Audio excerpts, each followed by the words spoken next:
A young boy lived with his grandfather, who noticed that his grandson had a short temper. He often lashed out at others, saying hurtful things he didn't mean.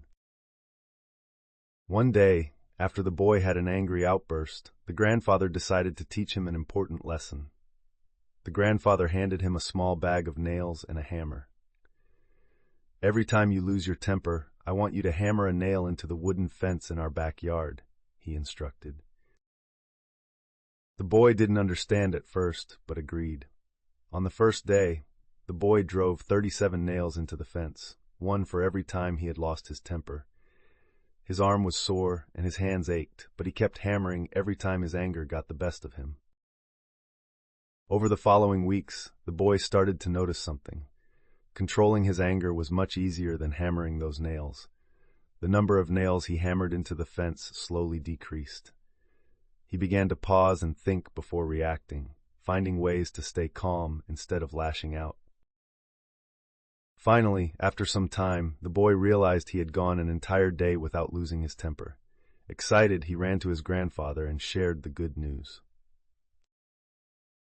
His grandfather smiled warmly and said, "That's wonderful, but we're not done yet. For every day you manage to control your anger, pull out one nail from the fence." The boy nodded and set to work. Day by day, he carefully removed each nail, each one representing his growing self-control.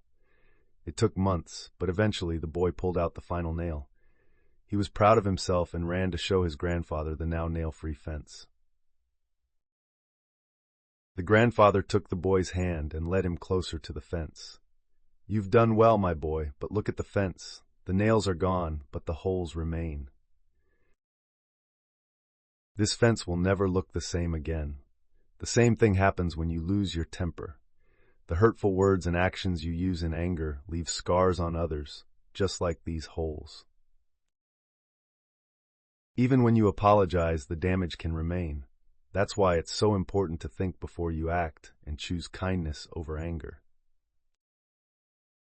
The boy looked at the fence, then back at his grandfather, and nodded. He finally understood the lesson. While it's possible to make amends, the best choice is to prevent harm in the first place. Moral: words and actions can leave lasting marks even when the anger fades. Choose kindness and self-control over harsh reactions.